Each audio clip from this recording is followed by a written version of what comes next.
सुप्रभात बच्चों। आज हिंदी साहित्य की कक्षा में मैं आपके लिए भक्ति के पद नामक पाठ लेकर आई हूँ। इस पाठ में हिंदी साहित्य के कुछ प्रमुख कवियों की रचनाएं हैं, जिनमें से कि आज मैं आपको कृष्ण भक्ति शाखा की मुख्य कवयित्री मीराबाई तथा राम भक्ति शाखा के मुख्य कवि गोस्वामी तुलसीदास जी के विषय में बताऊंगी। साथ ही पाठ पर आधारित उनके पदों की व्याख्या भी बताऊंगी। तो शुरू करते हैं हमारा आज का पाठ, भक्ति के पद। बच्चों, सबसे पहले मैं आपको मीराबाई के विषय में बताना चाहती हूँ। मीराबाई, जैसा कि मैंने अभी बताया, कृष्ण भक्ति शाखा की प्रमुख कवयित्री थी। मीराबाई के विषय में प्रचलित है कि वह बचपन से ही कृष्ण को अपना पति मान चुकी थी। वह कृष्ण से बहुत अधिक प्रेम करती थी। मीराबाई के जन्म के विषय में मैं आपको थोड़ा सा बताती हूँ। मीराबाई का जन्म 1498 के लगभग राजस्थान में मेड़ता के पास कुड़की नामक ग्राम में हुआ था। उदयपुर के राणा सांगा के पुत्र भोजराज से इनका विवाह हुआ था। मीरा कृष्ण भक्ति में इतनी लीन हो जाती थी कि अक्सर वह मूर्ति के सामने ही नृत्य करने लगती थी, जिस कारण कि राज परिवार के लोग इनसे अक्सर नाराज रहते थे। क्योंकि मीरा कृष्ण को अपना पति मान चुकी थी, अतः वो कृष्ण से इतना प्रेम करती थी कि जहाँ भी कहीं भजन कीर्तन हो रहे होते थे, जहाँ कहीं भगवान कृष्ण का गुणगान हो रहा होता था, वह अपनी सुध बुध खोकर वहीं संतों की मंडली के साथ गाने बजाने और नाचने में लीन हो जाती थी, जिसमें कि राज परिवार को अपना अपमान महसूस होता था तथा वह इनसे नाराज रहते थे। अब आइए पाठ पर आधारित मीराबाई के पदों के विषय में पढ़ते हैं। मीरा मगन भई हरि के गुण गाए। मीराबाई मगन हो जाती हैं हरि के गुण गाने में। हरि भगवान कृष्ण, हरि भगवान कृष्ण को कहा गया है। मीरा हरि के गुण गाने में मगन रहती हैं। सांप पिटारा राणा भेज्या, मीरा हाथ दियो जाए। राणा जी ने पिटारी में सांप रखकर मीराबाई के पास भेजा। सेवक ने ले जाकर मीराबाई के हाथों में दे दिया। अब मीराबाई कृष्ण से प्रेम तो करती ही थी बहुत, तो जब उन्होंने नहाए धोए जब देखण लागी, सालिग्राम गई पाए। नहा धोकर जब उन्होंने उस पिटारी को खोला और वो उसे देखने के लिए बैठी, तो क्या देखती हैं कि उस पिटारी के अंदर तो सालिग्राम जी हैं।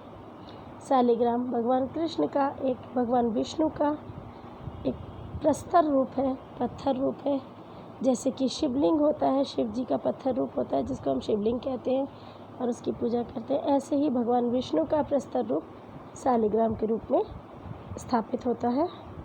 तो जैसे ही उन्होंने नहा धोकर उस पिटारी को खोला, जिस पिटारी में राणा ने उनके लिए एक जहरीला सांप भेजा था, तो जब मीराबाई ने उस पिटारी को खोला तो भगवान कृष्ण की कृपा से वह जहरीला सांप सालिग्राम में परिवर्तित हो गया।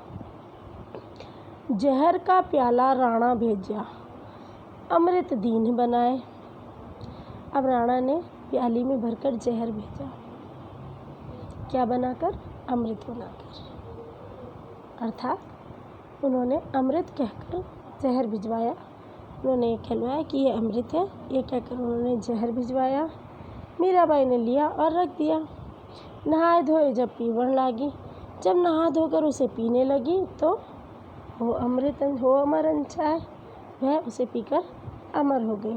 अर्थात जो जहर का प्याला राणा ने भेजा था, ये कहकर कि यह अमृत का प्याला है, भगवान कृष्ण की कृपा से, भगवान श्री हरि की कृपा से वह जहर भी मीराबाई के लिए अमृत बन गया और मीराबाई उसे पीकर अमर हो गई। सूल सेज राणा ने भेजी। दीजियो मीरा सुलाए। अब राणा ने कांटों का बिस्तर भेजा। सूल कांटे, सेज बिस्तर। राणा ने कांटों का बिस्तर भेजा और कहा इस पर मीराबाई को सुला देना। कांटों का बिस्तर मीराबाई के पास पहुंचा। शाम हो गई, सांझ भई, मीरा सोवन लगी। सांझ शाम भई हुई। जब शाम हुई और मीरा सोने लगी, मानो फूल बिछाए, तो उन कांटों की सेज पर मीराबाई को ऐसा अनुभव होने लगा जैसे मानो किसी ने फूल बिछा रखे हैं। अर्थात भगवान कृष्ण की कृपा से, भगवान श्री हरि विष्णु की कृपा से वह कांटे भी मीराबाई को फूलों जैसी सुखद अनुभूति देने लगे, या फूलों जैसे सुखद और कोमल महसूस हुए। मीरा के प्रभु सदा सहाय। मीराबाई कहती है मीरा के प्रभु कौन है बच्चों? मीरा के प्रभु भगवान कृष्ण, भगवान श्री हरि। मीरा के प्रभु सदा सहाय। सदा सहाय हमेशा सहायक हैं उनके, हमेशा उनके साथ रहते हैं, राखे विघ्न हटाए, और हमेशा ही सदा ही उनके विघ्नों को, उनके कष्टों को दूर रखते हैं। मीरा के तुम प्रभु भगवान कृष्ण सदा ही मीरा के साथ रहते हैं तथा सभी कष्टों को, सभी विघ्नों को मीरा से दूर रखते हैं। मीरा को किसी प्रकार का कोई कष्ट नहीं होने देते। भाव भजन में मस्त डोलती। मीराबाई भगवान कृष्ण के भजनों को गाती हुई अपनी ही धुन में मस्त डोलती रहती हैं, घूमती रहती हैं। गिरधर पे बलि जाए और भगवान कृष्ण पर बलिहारी जाती हैं। भगवान कृष्ण से वह बहुत प्रेम करती हैं। वह भगवान कृष्ण पर के लिए अपना जीवन भी न्यौछावर करने के लिए तैयार रहती हैं। तो बच्चों, इस प्रकार आपने मीराबाई के बारे में पढ़ा। अब मैं आपको थोड़ा सा गोस्वामी तुलसीदास के विषय में बताती हूँ। उसके बाद मैं आपको गोस्वामी तुलसीदास का पाठ पर आधारित पदों की व्याख्या बताऊँगी। गोस्वामी तुलसीदास जैसा कि मैंने आपको शुरू में ही बता दिया था, राम भक्ति शाखा के प्रमुख कवि थे। तुलसीदास जी राम भक्ति शाखा के प्रमुख कवि थे। इनका जन्म सन 1497 में बांदा जिले के राजापुर ग्राम में हुआ था। तुलसीदास ने रामचरितमानस लिखी है, जो कि बहुत ही लोकप्रिय ग्रंथ है और हिंदुओं का एक पवित्र ग्रंथ माना जाता है। जानकी मंगल, पार्वती मंगल, रामलला नहछू, रामाज्ञा प्रश्न, विनय पत्रिका आदि अनेक इन्होंने ग्रंथ लिखे हैं और इनके सभी ग्रंथ भगवान राम को समर्पित हैं।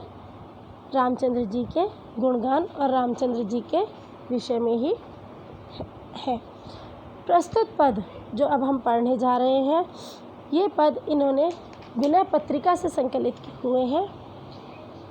विनय पत्रिका भी इनकी एक भगवान श्री राम पर आधारित एक काव्य ग्रंथ है।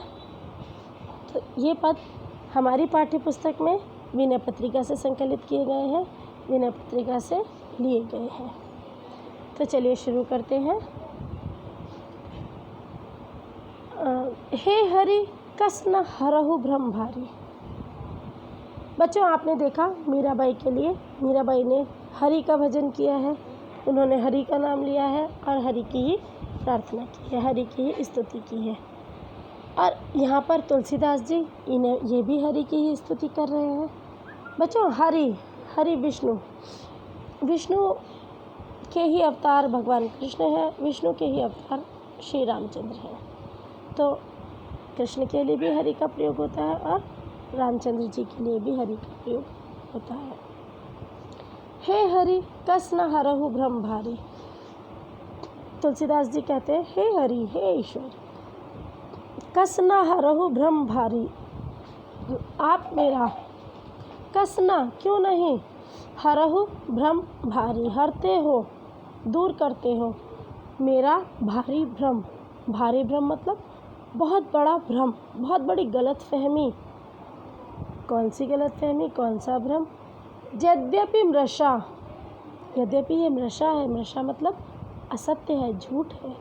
सत्य भासे, फिर भी मुझे सत्य लगता है। जब लगी नहीं कृपा तुम्हारी, कब तक? जब तक कि तुम्हारी कृपा नहीं हो जाती। यद्यपि यह संसार मृषा है, मिथ्या है, झूठ है, फिर भी मुझे सत्य प्रतीत होता है। क्यों? कब तक ये मुझे सत्य प्रतीत होता है? तब तक जब तक कि तुम्हारी कृपा नहीं हो जाती। तुलसीदास जी भगवान राम से कह रहे हैं कि हे राम, हे हरि, यह संसार असत्य है, मिथ्या है, ये मैं जानता हूँ, लेकिन जब तक आपकी कृपा नहीं हो जाती तब तक यह सत्य ही प्रतीत होता है। अर्थ अविद्यमान जानिए। अर्थ होते हैं धर्म, अर्थ, काम, मोक्ष, ये सब। मोह माया, लालच, मेरा परिवार, मेरी संपत्ति, मेरे सुख, मेरा ऐश्वर्य, धन दौलत, इन सबको अर्थ की संज्ञा दी गई है। तो तुलसीदास जी कहते हैं कि अर्थ अविद्यमान जानिए। मैं जानता हूँ कि ये जो अर्थ है, ये जो मोह माया है, मेरा परिवार, मेरा सब कुछ, मेरा का ये जो मेरा होता है मनुष्य के अंदर, ये अविद्यमान है। अविद्यमान मतलब ये सदा नहीं रहने वाला, एक ना एक दिन ये समाप्त तो हो जाता है। ये सब झूठ है, ये हमेशा हमारे साथ चलने वाली चीज़ें नहीं है। फिर भी संस्कृति नहीं जाई गोसाई। ये जो संसार है यह छोड़ा नहीं जाता। जो धन, वैभव, ऐश्वर्य, ये सब असत्य है, मैं मानता हूँ ये सब असत्य है, लेकिन यह फिर भी छोड़ा नहीं जाता। किस तरह से बंधा हूँ मैं इन बंधनों में? अब तुलसीदास जी बताते हैं मैं इन बंधनों में किस तरह से बंधा हूँ, या मनुष्य इन बंधनों में किस तरह से बंधा है। जिस प्रकार की तोता बंधा रहता है, बिन बांधे निज हट सट पर बस। बिना बांधे ही अपनी मर्जी से, अपनी जिद से, अपने अज्ञान से दूसरे के परवश, जिस प्रकार परियो कीर की नाई, कीर तोता, जिस प्रकार तोता बंधा रहता है। आपने देखा होगा लोग तोते पालते हैं, जो कितनी ही ऐसे लोग होते हैं जो तोते को खुला रखते हैं, पालते हैं, खुला रखते हैं। तोता नहीं जानता कि वो उड़ सकता है, वो बंद है। क्यों? क्योंकि उसको अज्ञान है, अज्ञानता के कारण। वो उड़ सकता है, वो दूर आसमान में उड़ सकता है, एक छोटी सी जगह को छोड़कर दूर उड़ सकता है, ऊंचे आकाश में उड़ सकता है वो, लेकिन नहीं, वो ऐसा नहीं करता। क्यों? वो जानता है कि वो उड़ सकता है, लेकिन वो ऐसा नहीं करता। क्यों? क्योंकि अज्ञानता। इसका मुख्य कारण क्या है? अज्ञानता। अज्ञानता के कारण वो बंधा रहता है। उसी प्रकार मनुष्य भी जानता है कि ये मोह माया, संसार, ये सब नश्वर है। नश्वर अर्थात एक न एक दिन समाप्त हो जाएंगे, फिर भी अज्ञानता के कारण इसमें बंधा रहता है, इसमें लिप्त रहता है। पूरा जीवन तेरा मेरा करने में बिता देता है। मनुष्य जब इस दुनिया से जाता है, क्या वो अपने साथ कुछ ले जा सकता है? नहीं ना। तो इसीलिए तुलसीदास जी ने कहा कि ये संसार नश्वर है, झूठा है, और ये मैं जानता हूँ, लेकिन तुम्हारी कृपा नहीं हो रही तब तक मैं इसे छोड़ नहीं पा रहा हूँ। जब तुम्हारी कृपा हो जाएगी ये मुझसे छूट जाएगा। सपने व्याधि विविध बाधा, जनु मृत्यु उपस्थिति आई। वैद्य अनेक उपाय करे, जागे बिनु पीर न पाई। सपने व्याधि विविध बाधा जनु। जब कोई सो रहा हो, जैसे सपने में कोई बीमारी हो जाए, मृत्यु उपस्थिति आई, इतने बीमार हो जाए कि बिल्कुल मरने वाली हालत हो जाए, सपने में ही वैद्य भी हमारा उपचार कर दे, क्या हम उस व्याधि से मुक्ति पा सकते हैं? क्या वैद्य के उपचार के बाद उस व्याधि से मुक्ति पाई जा सकती है? नहीं। क्यों? क्योंकि वो सपने में है। उससे मुक्ति पाने का एक ही तरीका है कि हम जाग जाए, नींद से जाग जाए। तो तुलसीदास जी ने कहा है कि सपने में जो व्याधि आती है, बहुत बाधाएं आ जाती हैं, इतने कष्ट आ जाते हैं कि कई बार बिल्कुल ऐसा हो जाता है कि बस मरने वाले हैं अब। वैद्य भी उपाय करते हैं, लेकिन फिर भी उस व्याधि से, उस बीमारी से, उस कष्ट से हमें मुक्ति नहीं मिलती। मुक्ति कैसे मिलती है? जागे बिनु पीर न जाए। जब तक हम जागते नहीं तब तक कष्ट और दुख दूर नहीं होता। श्रुति गुरु साधु समृद्धि सम्मत यह दृश्य असत दुखकारी। वेदों में, गुरुओं में, साधु संतों ने, स्मृतियों के में बताया गया है कि ये जो संसार है ये बहुत ही दुख देने वाला है, दुखकारी है। ते ही बिनु तजे, इसको छोड़े बिना, भजे बिनु रघुपति, भगवान राम का भजन किए बिना, विपत्ति सकै को टारी, इस विपत्ति को कौन टाल सकता है। ये जो संसार है ये बहुत ही दुख देने वाला है। मोह माया लोभ लालच इन सब से जीवन में बहुत दुख मिलता है। ये बातें हमें श्रुतियों में, वेदों में बताई गई हैं, हमें गुरुओं ने बताई हैं, साधु संतों ने बताई हैं, हमारी स्मृति पुराणों, वेदों, उपनिषदों में ये सब लिखा हुआ है। इनको छोड़े बिना और भगवान श्री राम का भजन किए बिना, भगवान श्री राम की शरण में आए बिना कष्टों को कोई भी दूर नहीं कर सकता। बहु उपाय संसार तरन कह, इस संसार रूपी सागर को पार करने के बहुत सारे उपाय हैं जो कि विमल गिरा श्रुति गावे, वेदों में बहुत ही मधुर वाणी में बताए गए हैं।